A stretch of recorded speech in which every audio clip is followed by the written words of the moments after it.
Então, bem-vindas a mais uma aula de Geografia Física.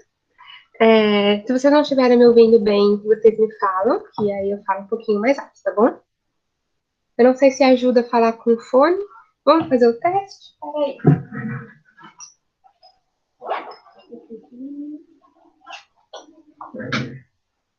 Vamos lá. Vocês estão me ouvindo melhor assim ou assim? Do primeiro jeito ou do segundo? Ou tanto faz?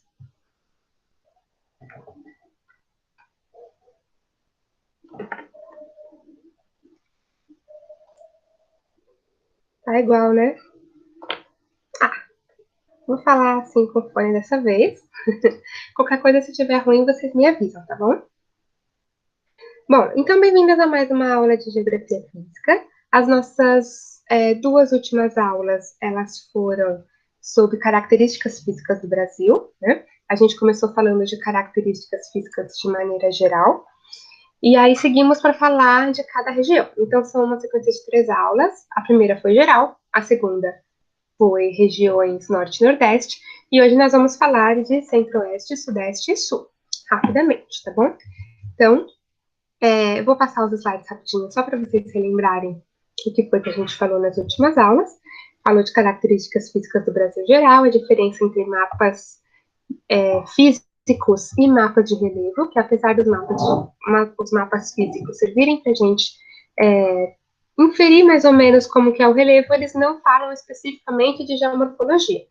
Relembrei para vocês as 3 classificações de relevo brasileiro, a do Haroldo Azevedo, a de Aziz Absaber e a do Jurandir Ross, né, que é a mais usada atualmente, que divide o relevo em 23 compartimentos. E aí relembramos um pouquinho de Planalto, Planície e Depressão, mas a gente falando um pouco sobre cada uma das regiões, a gente também relembra um pouquinho mais. Então, eu até costumo falar que essa aula ela é como se fosse uma revisão dentro de tudo que a gente já viu de conteúdo de geografia física. E quando a gente vai falar de regiões, é como se fosse uma revisão da revisão, porque a gente vai falar especificamente de características físicas, só que relembrando alguns conceitos que a gente viu ao longo do ano até agora. A gente falou lá de hidrografia, né, geral do Brasil, a divisão das bacias hidrográficas, que não tem nada a ver com a divisão de estados. Algumas bacias hidrográficas, elas passam por diferentes estados, na verdade, todas elas, né, não tem, acho que não temos nenhuma bacia hidrográfica que se limita ao território de um único estado, né? Elas são sempre interestaduais, digamos assim, se é que a gente pode usar esse termo nesse caso. A gente relembrou um pouco de aquíferos também, temos os 2 maiores aquíferos do planeta, um deles 100% em território nacional, e o outro a gente divide ele aí com outros países da América do Sul, que é o aquífero Guarani. Relembramos um pouco de clima, e falando das regiões, a gente caracterizou um pouco o clima das regiões. Não tem como falar de clima sem falar de vegetação, porque clima e vegetação, né, tem tudo a ver uma coisa com a outra. O clima meio que é um dos fatores predominantes para condicionamento do tipo de vegetação que vai ter em determinadas regiões. Então, a gente relembrou isso, relembrou os domínios morfoclimáticos, né? E relembramos as fontes de energia, principais fontes de energia utilizadas em cada um no Brasil como um todo. Eu não estou falando para cada uma das regiões quais são as fontes de energia predominantes, mas a gente está falando de recursos naturais, exploração de recursos naturais e uso do solo em cada uma dessas regiões, beleza? Se eu estiver falando muito rápido, é porque aqui eu estou só relembrando, mas vocês podem me parar, me perguntar, me pedir perguntar qualquer coisa a qualquer momento, beleza? E aí eu paro e falo mais devagar e explico direitinho. Falei para vocês da regionalização do Brasil, e aí é essa regionalização vigente que a gente está usando para dividir as regiões das quais a gente está falando. A gente já falou região norte e nordeste, a gente vai falar centro-oeste e sudeste.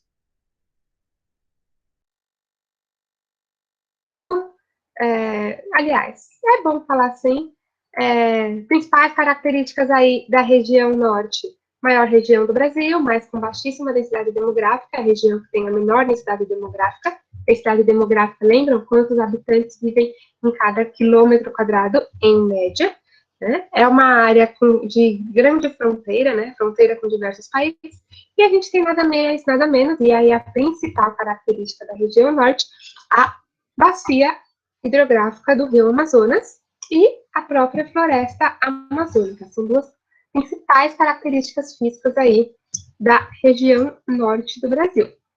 Gente, como a gente tem uma grande bacia hidrográfica, a gente também tem o predomínio de planícies e terras baixas, né? Mas não só de planícies e terras baixas se define a região norte, a gente também tem algumas serras, né? Regiões de maior altitude, inclusive, apesar de ser uma das regiões que, em média, tem mais terras baixas no nosso país, por causa da planície amazônica, a gente também tem na região norte o ponto mais alto do Brasil, que é o Pico da Neblina, que fica ali já na divisa com a Venezuela, indo já ali mais ou menos para a região andina, o que justifica aí esse pico, esse ponto mais alto, né? Região dos Andes, lembram dobramentos modernos, então a gente tem cinturões orogênicos, as áreas mais altas do planeta estão nessas estruturas geológicas, né? Esses cinturões orogênicos. E aí o ponto mais alto do Brasil é justamente um dos pontos que está mais próximo ali dessa grande cordilheira. E lembrando que, inclusive, grande parte das nascentes que dão origem ao rio Amazonas, que dão origem das nascentes, grande parte das nascentes da bacia amazônica, as que estão ali do lado oeste, elas são, a fonte da água delas é o próprio degelo da neve no topo dos Andes. Lembram disso? A gente tem diferentes tipos de nascente, água descendo das montanhas a partir do descongelamento da neve, também é uma fonte, é um tipo de nascente, né? E aí são essas nascentes, as principais nascentes da bacia do Rio Amazonas, elas são desse tipo. Em vez de elas terem um olho d'água, água saindo debaixo da terra, de um aquífero e tal, são água do degelo das montanhas ali, na Cordilheira dos Andes. Isso só para lembrar e um pouco para justificar a proximidade ali da região norte com essa região de maiores altitudes da América do Sul. No Brasil, em geral, a gente tem predomínio de terras baixas. Beleza? A gente falou do clima, que, claro, é um clima equatorial, um clima amazônico, né? Próximo ali da linha do Equador, a gente tem, então, predomínio de clima equatorial, mas a gente também tem um pouquinho de clima tropical aqui, mais para sudeste da região norte, lembram? Região norte, política administrativa. Quando eu estou falando sudeste da região norte, eu quero dizer de direções geográficas. Eu faço isso de propósito mesmo, misturo os termos, que é para justamente fazer esse exercício da gente diferenciar. Quando a gente está falando de uma região com nome e quando a gente está falando de direções geográficas, tá bom? Falamos aí da vegetação amazônica, hidrografia, né? Não preciso repetir isso, e falamos do uso e exploração de recursos que predomina ali na região norte.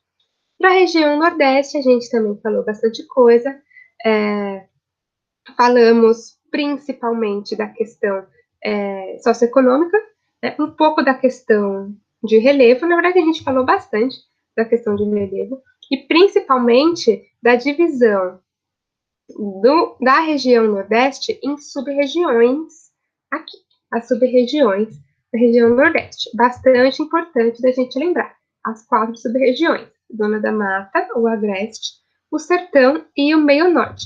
Cada um com características físicas muito específicas. E justamente essas características físicas que vão influenciar quais são as atividades econômicas que acontecem ali, o uso do solo, a dinâmica populacional, tudo isso, né? A gente pode colocar como um primeiro fator aí da distinção das características físicas dessa região o próprio relevo.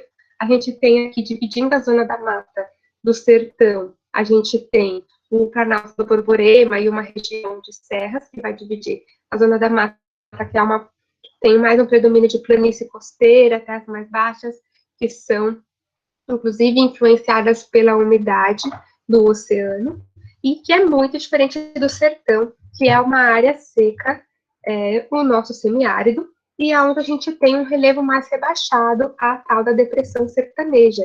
Depressão sertaneja, porque é uma depressão que se refere à região do sertão nordestino, beleza?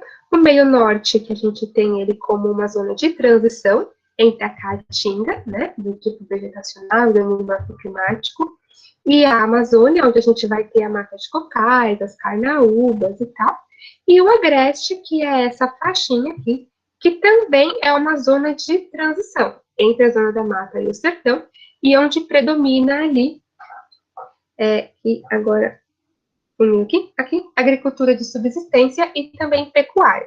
Quando a gente fala pecuária, não necessariamente a gente está falando de boizinhos e vaquinhas, né? Quando a gente fala pecuária, a gente pode estar falando de outros tipos de cultura e criação de animais. A gente pode estar falando de cabras, de ovelhas, de porcos, de diversos outros tipos de animais que são cultivados, digamos assim.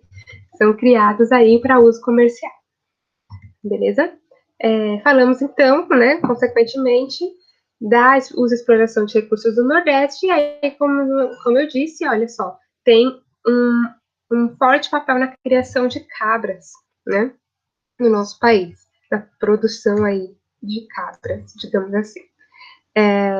Então, quando eu falo pecuária, não necessariamente eu estou falando de boizinhos e vaquinhas, o que vai ser diferente para a região centro-oeste, e agora começa a nossa aula de hoje, de fato. Então, vamos começar falando de região centro-oeste. Bom, a região centro-oeste é uma região relativamente grande, ela ocupa aí aproximadamente 18% do território brasileiro. Eu acho que até um pouco mais, eu acho que esse dado está errado, mas eu vou conferir antes de colocar lá no Classroom. A gente tem baixa densidade demográfica, mas ainda assim 88% da população é urbana. E a gente não tem grandes cidades na região centro-oeste. A gente tem as grandes cidades, a gente tem principalmente as capitais, que vão ser aí Cuiabá, Campo Grande e Goiânia, e Brasília, claro, ali no Distrito Federal. Então, a gente tem essas grandes cidades, algumas outras, claro, mas digamos que essas seriam as mais populosas dessa região. E a maior parte da população da região como um todo está nessa cidade. Sobra terra pra caramba. Então, como é que tem tanta terra e tão pouca gente? Sobra só 12% da população da região para morar nessas outras terras. Se tem tanta terra, então qual o problema? Na maioria dessas terras, a gente tem grandes latifúndios, grandes fazendas. É da região centro-oeste que vem grande parte da produção agropecuária do nosso país. E a gente já vai falar um pouquinho mais. A gente tem para a região centro-oeste uma característica importante de ser notada. São os fluxos migratórios, que vão de outras regiões do Brasil para a região centro-oeste. E a gente tem principalmente gente indo para Brasília, né, capital do nosso país, para emprego, mas também gente migrando para trabalhar nas fazendas, na agricultura e na pecuária.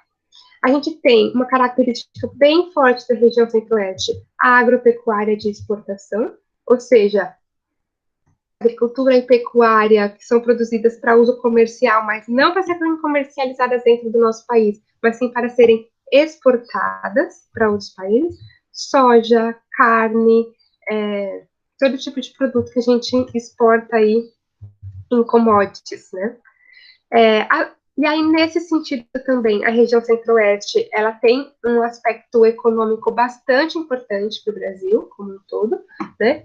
E isso fica bem claro, principalmente quando a gente vê discursos tanto ambientalistas quanto antiambientalistas, ou aquele agropop, agrotech da Globo, e eu sou suspeita um pouco para falar desse assunto, mas sim, a gente tem, não dá para a gente negar, não dá para a gente negar que ele tem um grande papel né, para a economia, mas será que é realmente o que a gente precisa como população brasileira? Sabe? Temos que ter todo um senso crítico para falar desse assunto. Júlia perguntando se eu como carne. Sim, eu como carne. Estou tentando reduzir. Na verdade, eu já até tenho reduzido bastante, mas ainda faço parte dessa, como é que fala? Como que eu posso dizer? Desse submundo aí. Não é um submundo, né? Mas ainda faço parte dessa cultura carnista. Quem sabe eu consiga mudar isso. Inclusive, minha mãe vive falando para mim comprar uma churrasqueira. Eu falo, para que eu vou comprar uma churrasqueira, né? Se a minha tendência é até deixar de comer. Mas, enfim, né? Ai, que legal. Olha, 5 anos. Muito bom, aí, tá vendo? Então, preciso de relatos assim para me inspirarem. Bom, bom saber. Bom, sempre que eu vou for comer carne, agora eu vou lembrar de vocês. Bom, seguindo então, gente. Bom, como vocês não comem carne, eu acredito que vocês devam ter as suas razões. Tem muita gente que. Inclusive, tenho amigos que se tornaram vegetarianos ou veganos por razões diversas, alguns por causa dos maus tratos a animais, de toda essa questão, mas também tem amigas que deixaram de comer carne por causa de uma questão mais de mercado consumidor e economia capitalista. É, e aí depois vocês me contem qual foi a motivação de vocês para parar de comer carne. E eu quero me inspirar por essas histórias também. Bom, e aí, como eu estava dizendo, apesar não. Vocês tendo essa consciência, acredito que vocês entendam o que eu estou querendo dizer com esse senso crítico que a gente tem que ter quando a gente fala de que o agro é pop, o agro é pop, o agro é tudo, não é bem por aí e que a gente precisa pensar nessas questões de uma outra forma. Economia é importante? Mas até que ponto, né? Bom, questões mais importantes aí do Centro-Oeste, a gente também tem a própria questão da fronteira agrícola se expandindo principalmente em direção à região norte, e aí causando desmatamentos, queimadas, e tudo isso que a gente tem acompanhado na mídia ultimamente, que é bem difícil, né, lidar com essas questões, mas a gente precisa ter essa consciência de o que está ocasionando tudo isso. E essa questão da fronteira agrícola do avanço da fronteira agrícola é bem importante para a gente pensar essa questão também. E a própria questão ambiental, que tem tudo a ver aí com a tal da fronteira agrícola e o avanço dessa fronteira. Bom, falar um pouco então do relevo da região centro-oeste. A região centro-oeste abrange importantes planaltos e chapadas, sendo o principal o próprio Planalto Central, que tá. Cadê o Planalto Central? Ele não tá aparecendo nesse mapa? Não tô vendo a legenda, mas o Planalto Central abrange essa área aqui. Mas vejam o mapinha. A gente tem para essas áreas mais verdes escuras as regiões de planície.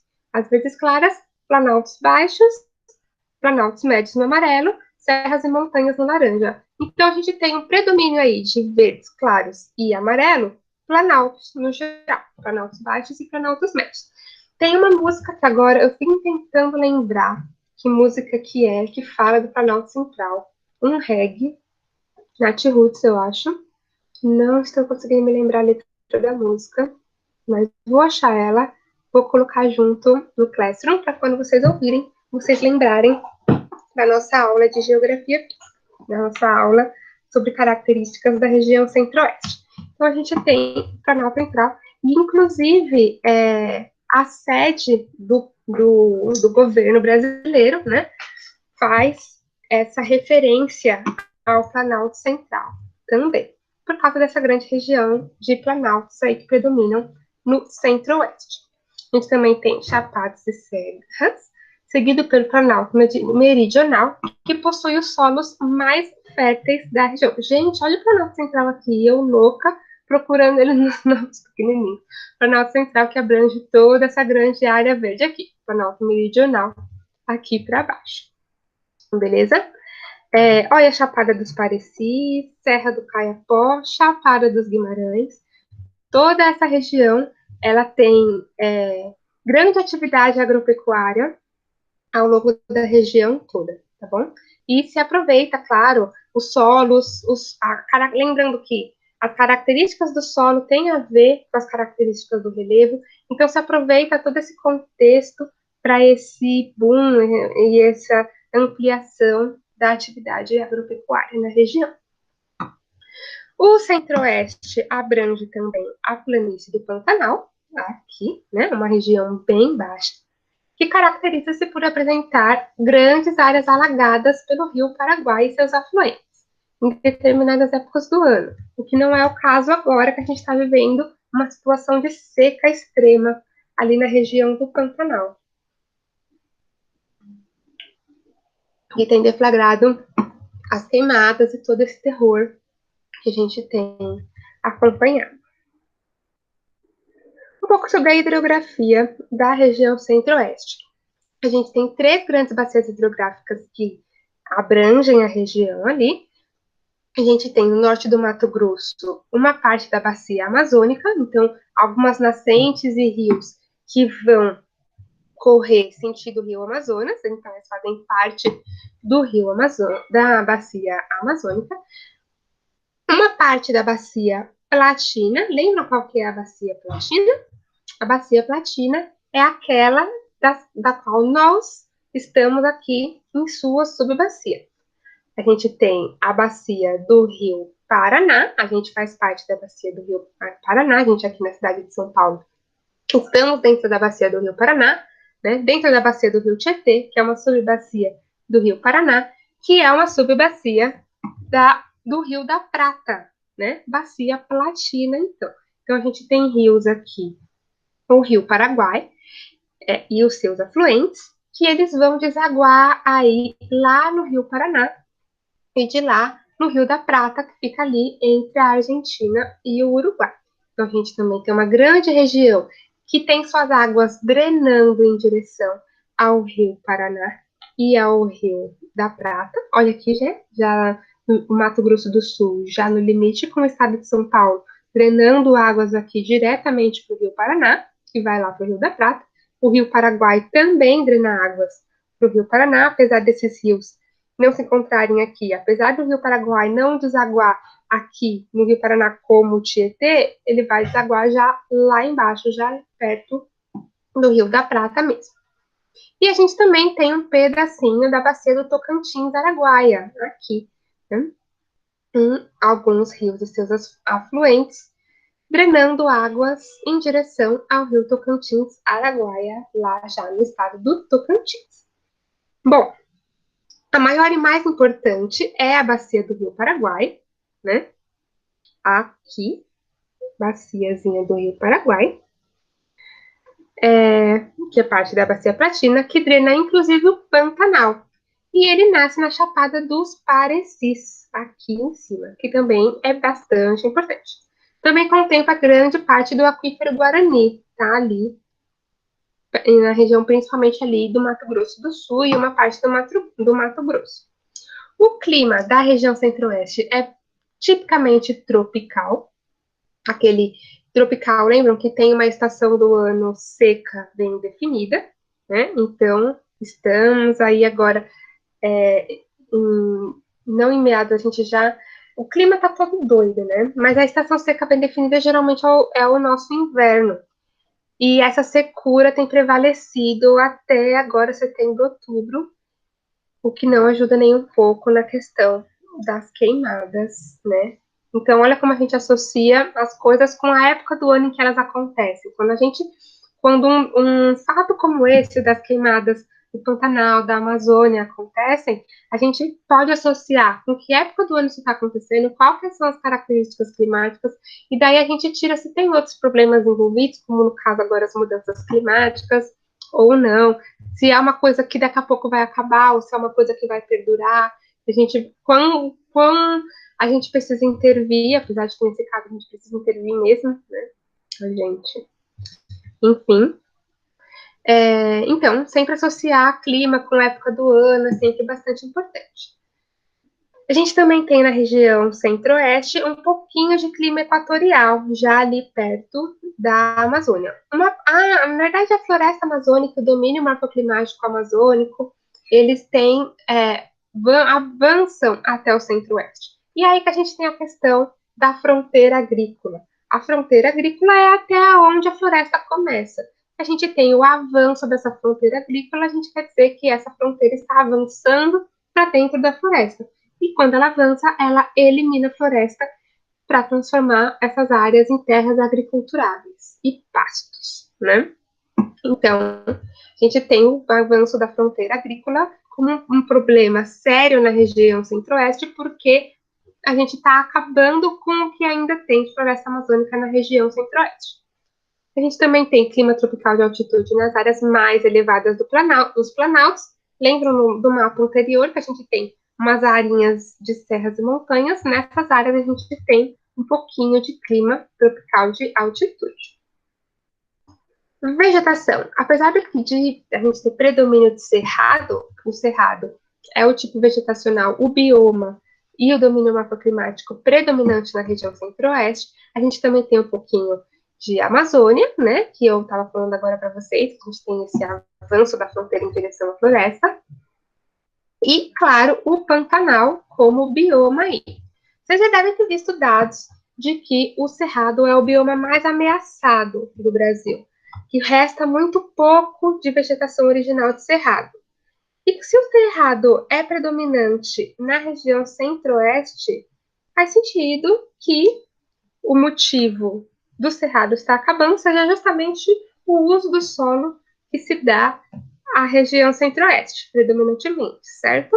Então, também é correto, se a gente analisar por essa lógica, é correto a gente falar que o avanço da agropecuária é o que tem destruído o bioma cerrado. Não tem como falar de extinção de vegetação do cerrado e fauna e flora do cerrado no geral, sem a gente falar da questão agropecuária brasileira, tá bom?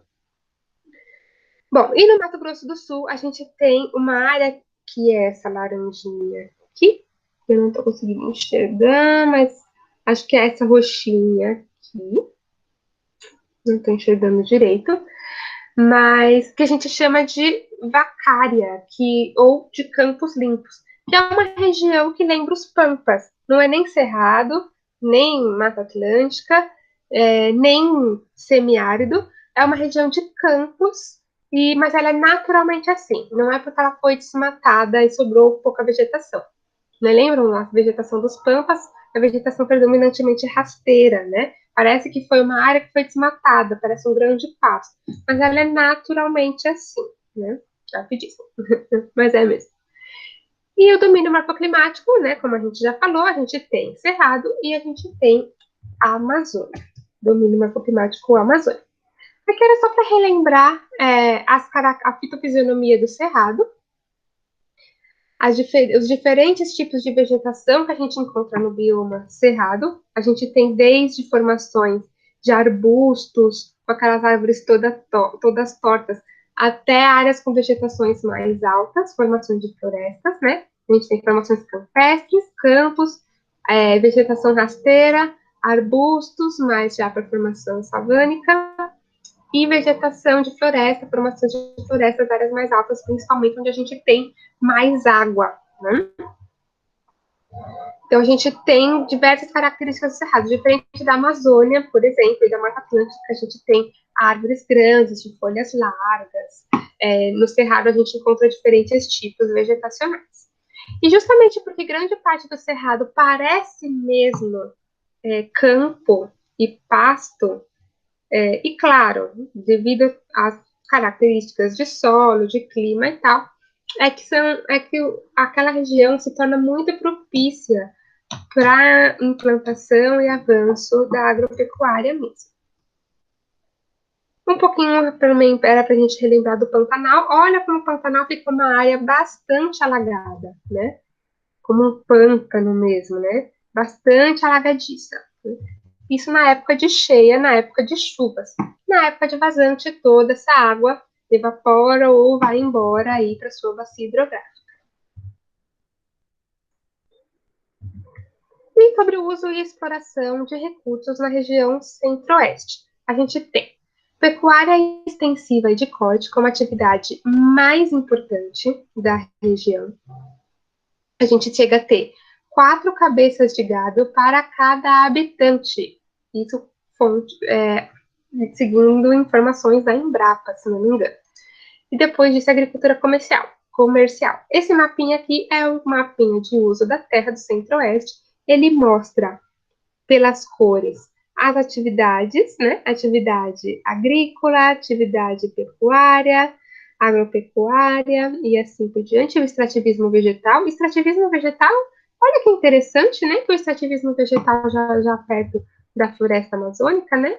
Então, coisa a se pensar também. E olha só como é que tem desenho de vaca nesse mapa. A gente tem aqui, ó, vaca, vaca, vaca, vaca, vaca, o boi, né? Boi, boi, boi, boi, boi, boi, boi, boi. Então a gente tem forte atividade pecuária mesmo. 4 cabeças de gado para cada habitante da região é muita coisa, gente. É muita coisa. A gente tem literalmente mesmo muito mais boi do que gente vivendo no centro-oeste. Tá bom? Esse é um dado bastante importante. A gente também tem a maior produção de soja e milho do Brasil, vindo da região centro-oeste, ali na cidade de Sorriso, no Mato Grosso. E a gente também tem produções fortíssimas de algodão, arroz, café e amendoim. Esses dias, inclusive, eu acordei cedo no domingo e estava assistindo o Globo Rural, e aí eles mostravam uns fardos de algodão gigantescos, e era só algodão dentro daquele negócio. Então, e aí eles estavam falando que eles produziram tanto algodão esse ano, o Mato Grosso, o estado do Mato Grosso, no caso, produziu tanto algodão esse ano, que se ninguém mais no mundo produzisse algodão, por qualquer motivo que seja, eles ainda conseguiriam suprir as necessidades por um bom tempo ainda, cerca de quase um ano, sei lá. Então, a produção é realmente muito grande. A produção agropecuária é muito grande nessa região. A gente também tem a agricultura de subsistência, que entra como atividade complementar, e o extrativismo mineral tem, mas é pouco representativo. A gente dá destaque aí para o maciço de Urucum, no Mato Grosso do Sul, com extração de ferro e manganês ou magnésio, manganês, eu acho, né? MN, vocês que estão estudando para vestibular, vocês devem saber mais que eu. E a gente também tem no Mato Grosso do Sul um forte destaque para a silvicultura. Lembra do que é silvicultura?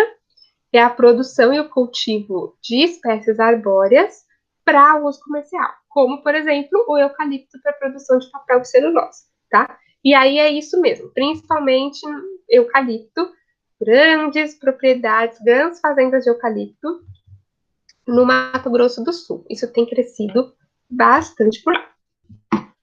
Bom, próxima região, região sudeste. Falar um pouquinho, região sudeste é a nossa região, a região onde a gente mora. Olha como o mapinha da região sudeste, ele é bem mais amarelinho e laranja e tem pouco verde, certo?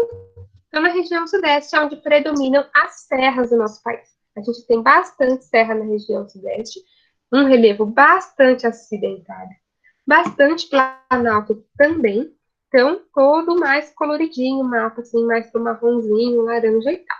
Destaques para a Serra do Mar, aqui perto do mar, que é justamente aquela serra que a gente desce para chegar na praia, sabe? Que tá poluído, né? Na estrada e tal. E a Serra da Mantiqueira, que fica ali mais ou menos entre São Paulo e Minas Gerais, bastante importante. Importante também porque entre essas duas serras a gente tem uma grande planície, um grande vale, o Vale do Paraíba, que é bem importante na história econômica do nosso país, a produção de café, mesmo um pouco da produção de cana-de-açúcar. Então, a gente tem a região do Vale do Paraíba, onde a gente tem ali São José dos Campos, Taubaté, Aparecida do Norte, e indo para o Rio de Janeiro, ali, Resende, enfim, uma região bastante importante na história econômica do nosso país. Um vale porque ele está entre duas serras, a Serra do Mar e a Serra da Mantiqueira, beleza?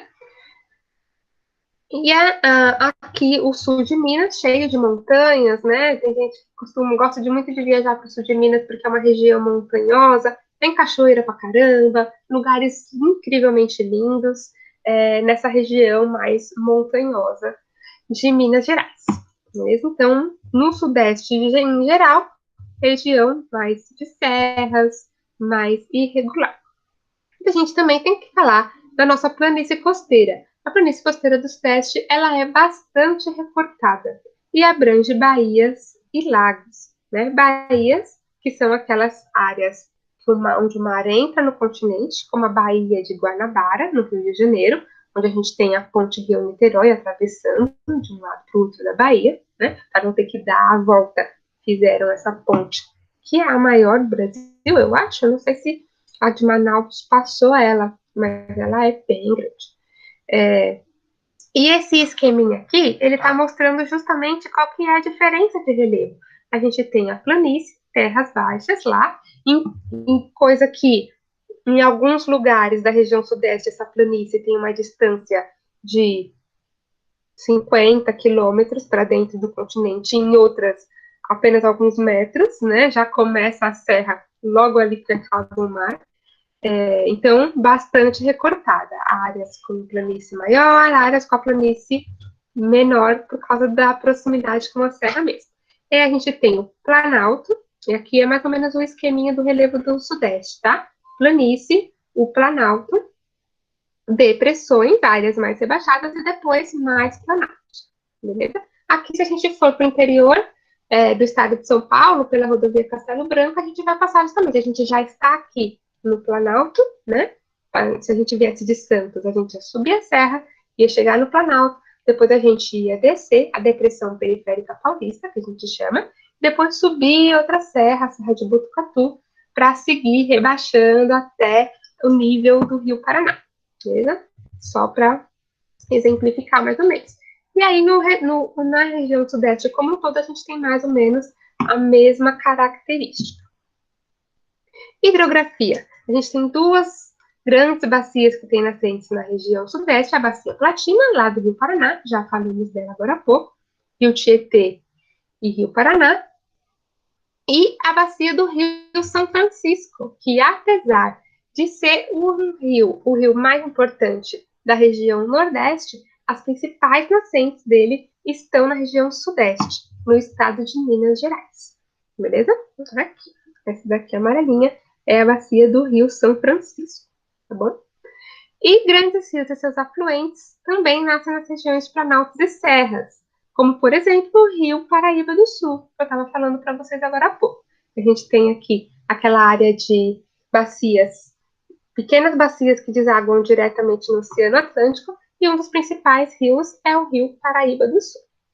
O potencial hidrelétrico dos rios do Sudeste é razoavelmente bem aproveitado. O que isso quer dizer? A gente tem grandes rios e a gente tem grandes usinas hidrelétricas construídas nesses rios. Basicamente é isso. Então, ele é um potencial aproveitado, né? Mas por que razoavelmente? Porque a gente tem que considerar a densidade demográfica da região. A gente tem a região mais populosa do Brasil, que é a região Sudeste.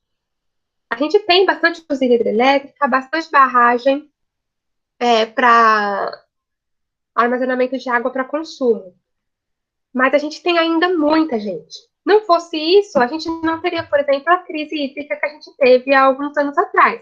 O pessoal falava para a gente estocar, que riam, o pessoal de outras regiões do Brasil falava que a gente estava aqui em São Paulo estocando água, que a gente estava sem tomar banho porque estava faltando água. Vocês lembram disso tudo? Então, acho que foi em 2014, a gente teve essa grande crise hídrica. Por quê? É porque a gente não tem água o suficiente? Não, na verdade a gente tem água, né, para a região. O que a gente não tem aliás, o que a gente tem também é gente demais para consumir toda essa água. A água não dá conta, a água que a própria natureza produz não dá conta de suprir tanta gente que mora nessa região aqui. beleza? Então, uma coisa que a gente tem que pensar também, a produção hídrica é forte? É forte, a gente tem muitos rios produzindo muita água, mas a população aliás, essa água toda é suficiente para o tamanho da população? Então, a questão da crise hídrica não foi só porque parou de chover, né? O clima mudou, aquele ano foi mais seco. Ah, também, mas não só isso.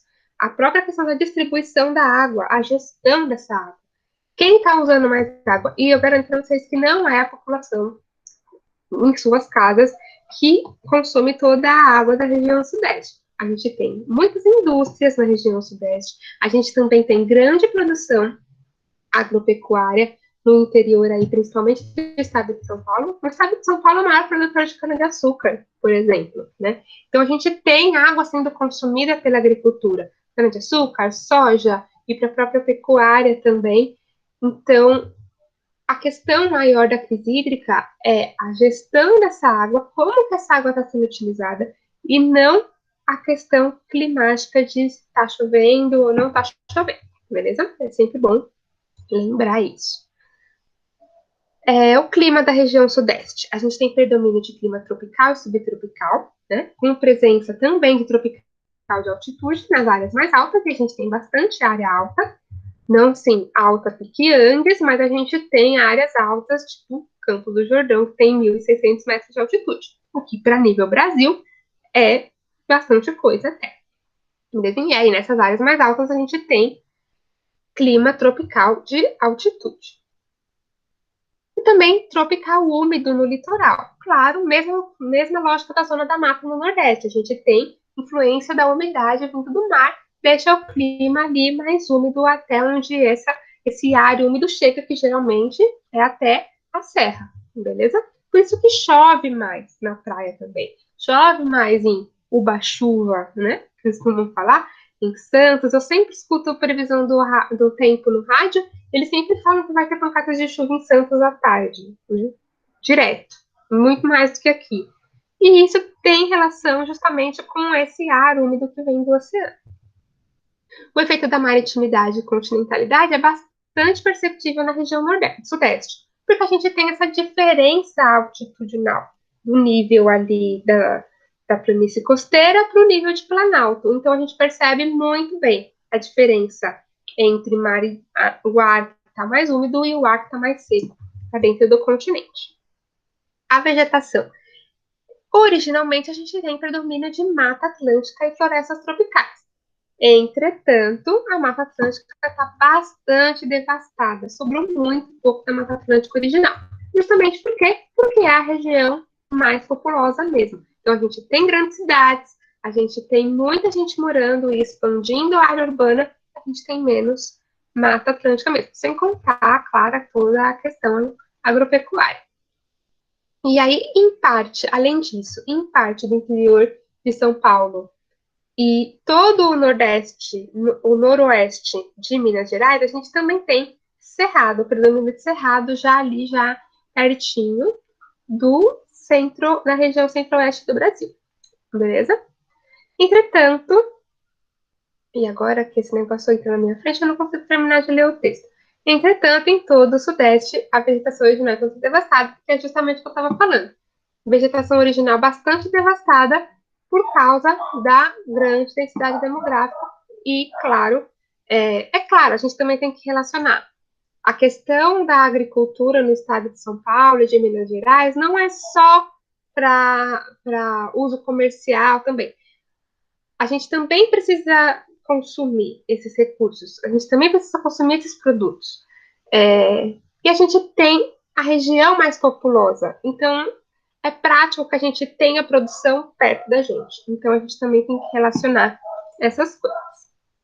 Domínio morfoclimático, principalmente do Mar de Morros, o que se justifica por esse relevo todo acidentado, todo cheio de serras. Então, Mar de Morros são morrinhos, um do lado do outro, do tipo que a gente olha de longe, parece ondas no mar, por isso Mar de Morros. E o uso do solo e exploração de recursos, a gente pode destacar a economia agropecuária bastante forte, Na agricultura, principalmente comercial, a gente tem aí a cana-de-açúcar, no estado de São Paulo, principalmente, soja e laranja. São Paulo, além de ser o maior produtor de cana-de-açúcar, também é um dos maiores produtores de laranja. Fala 80% da produção nacional, eu acho que é isso mesmo. O maior produtor também de laranja, né? Inclusive, eu estava trabalhando uma época num lugar que eu tinha que pegar uma parte de estrada para chegar. E eu sempre via um caminhão de suco de laranja no caminho. E aí eu comecei a associar isso, fui atrás desse dado e eu vi que é isso mesmo. Então faz todo sentido saber que o estado de São Paulo produz muita laranja. Mesmo. Outros produtos, a gente tem o café, e o café, eu coloquei uma exclamação, porque a história da produção de café se confunde com a própria história da cidade de São Paulo, né? São Paulo é o polo comercial que é por causa da produção de café ao longo da história do Brasil. E a gente também tem milho, arroz, mamona, amendoim. Inclusive, né, as primeiras ferrovias do estado de São Paulo e da região sudeste, se não me engano, até do Brasil, foram construídas com base, por causa da produção de café. Em Santos, se vocês tiverem aqui a oportunidade de ir, na cidade de Santos tem o Museu do Café. É bem legal, ele fala de toda essa questão histórica, de como o café, a produção de café, influenciou na formação do que é São Paulo hoje. A gente também tem pecuária de corte e leiteira. Pecuária de corte, que é justamente para a produção de carne, e leiteira para a produção de leite. No Centro-Oeste, a gente tem principalmente pecuária de corte, produção de carne. Não é tão forte a pecuária leiteira, é mais forte que para o lado de cá, do Sudeste. E agora a região Sul, nossa última regiãozinha aí para a gente falar. A gente também tem predomínio de planaltos, planícies curtas, ou seja, estreitas, poucas planícies, e bastante serra. A gente tem, por exemplo, as serras catarinenses, as serras aí do Rio Grande do Sul, onde o pessoal vai lá tomar um chocolate quente também. Tipo, é assim, quem tem um pouco de dinheiro vai tomar chocolate quente em Campos do Jordão. Quem tem um pouco mais vai tomar chocolate quente lá nas Serras do Sul, nas Serras de Santa Catarina, do Rio Grande do Sul. E quem tem muito dinheiro vai lá para os Alpes na Suíça e tal, né? Mas sempre procurando essas regiões mais altas e frias, beleza? Bom, região sul, bacias hidrográficas. A gente tem duas grandes bacias hidrográficas que tem nascentes na região sul. A bacia Platina, né? Como não poderia deixar de ser. Se a gente tem rios da Bacia Platina aqui no estado de São Paulo, é óbvio que que Rio Grande do Sul, Santa Catarina e Paraná também vão ter, porque estão muito mais próximos ali da bacia. Então, não fosse as serras e essa região montanhosa, toda a região sul drenaria suas águas para a região da Bacia Platina. Falei, vixe, começou a chover do nada aqui agora. Bom, as demais planícies fluviais correspondem aos rios da bacia do Atlântico Sul, que são rios que drenam direto ali para o Atlântico Sul, belezinha? Vejam também como o mapa é mais coloridinho, né? Como a gente tem regiões mais altas, ó, acima de 1.200 metros de altitude em alguns pontos aqui de Santa Catarina, beleza? Então, essa região aí de serras, planaltos e o clima da região sul já está indo ali para o clima temperado, lembram, né, da classificação climática do mundo?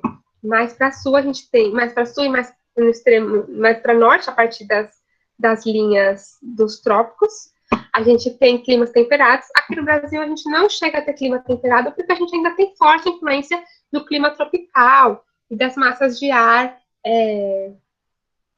equatoriais e tropicais que vêm de norte para sul. Se vocês verem o mapinha, relembrando o mapinha de massas de ar do Brasil, vocês vão ver que grande parte do ar se desloca aí em região sul, para a região sul também. Então, a gente não chega a ter clima temperado no Brasil.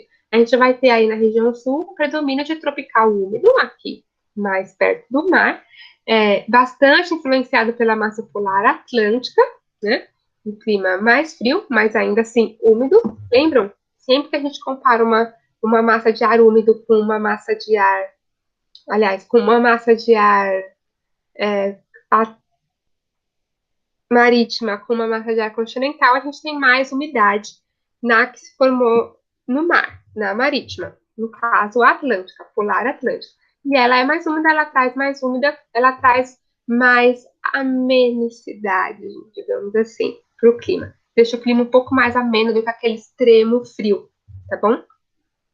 É o clima mais próximo do temperado e a gente também tem que dar destaque para os climas de altitude ou o clima tropical de altitude já no alto da serra. Sempre que fala-se em nevar no Brasil, é sempre na região sul, sempre nas regiões de clima mais para o clima de altitude, beleza? A vegetação original é a de mata de araucárias nos planaltos e de mata atlântica na costa. Lembram, as araucárias são o pinheiro brasileiro e elas são árvores são típicas de climas mais de altitude mesmo, mais amenos, mais fresquinhos. Então a gente tem um predomínio da mata de araucárias nessas áreas mais altas da região sul. Inclusive a araucária é a árvore símbolo de diversas cidades aí da região sul. E se não me engano, Curitiba, o próprio nome Curitiba tem alguma relação aí com a questão do pinheiro, da araucária e tal. E é o símbolo da cidade também. E a gente também tem campos limpos e pampas, que predominam principalmente no Rio Grande do Sul. Pampas, aquela vegetação mais parecida com um pasto, né? Com campos. E isso avança para a Argentina e é o que meio que justifica a Argentina gostar tanto de churrasco, porque eles já têm áreas propicíssimas à criação de gado, campos, pastos e tal. E são absolutamente naturais. Características de domínio morfoclimático, então a gente vai ter o domínio das araucárias, que tem a ver com as matas de araucária, as pradarias e também mares de morros, mais perto da costa, onde temos predomínio de serras. E sobre o uso e exploração de recursos, a gente tem pecuária de corte e pecuária leiteira, o que tem tudo a ver com os pampas e a presença de extensos campos e extensas pastagens. A gente também tem lavouras comerciais, principalmente de trigo, arroz e batata, por causa das condições climáticas mesmo da região. A policultura é prática comum na região. Policultura é quando a gente tem cultivo de várias coisas numa mesma fazenda, né, num mesmo lugar, ao invés de a gente ter grandes latifúndios, a gente tem uma região focada na produção de várias coisas diferentes, ao invés de uma coisa só, ao invés de uma monocultura, a gente vai ter a policultura. E aí a gente tem, principalmente nessas áreas de policultura, feijão, mandioca, milho, arroz, batata, abóbora, soja, trigo, hortaliças e frutas. E isso tudo, ele vem para consumo interno mesmo, próprio ali da região sul, mas também exportado aqui dentro mesmo. A gente não tem muita agricultura de exportação na região sul, isso fica mais para centro-oeste e sudeste mesmo. A gente também tem forte atividade de silvicultura para papel e celulose e um pouquinho de mineração. A gente não tem grandes destaques para mineração. Eu acabei não falando para a região sudeste, a gente também tem um grande destaque para mineração, que é a região do Triângulo Mineiro ali, com extração de ferro principalmente, tá bom? E na região sul a gente tem destaque aí para o carvão e para o cauli. Será que eu pulei o slide da região sudeste? Não, esqueci de escrever mesmo. Que é bem importante essa área de mineração aí no Triângulo Mineiro. Beleza? O quadrilátero ferrífero, aliás, em Minas Gerais. Tá bom? Onde a gente tem grande produção de ferro, bem importante. Pique Carajás ali no Pará. Tá bom? E tá bom. É isso, gente. Então, hoje encerramos características da região Centro-Oeste, Sudeste e Sul. Espero que tenha ficado mais ou menos claro e que vocês tenham gostado da aula. Se vocês tiverem dúvidas, podem me mandar.